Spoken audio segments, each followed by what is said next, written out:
కలగనలేదు రాముని సతి కాగలనని ఏనాడు. రాముడు అనుకోలేదు జానకి పతి కాగలనని ఆనాడు. ఆనాడు ఎవరు అనుకోనిది ఈనాడు మనకు నిజమైనది.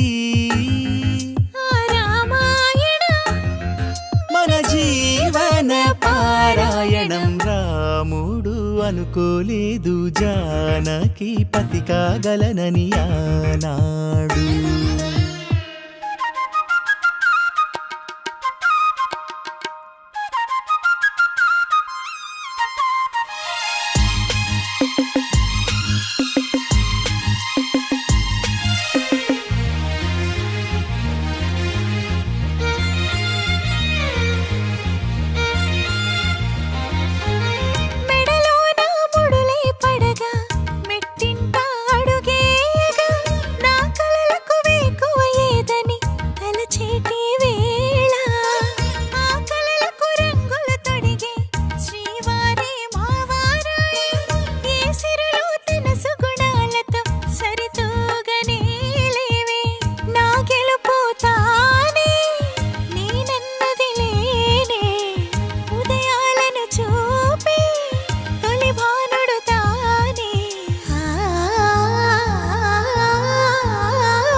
జానకి కలగనలేదు రాముని సతి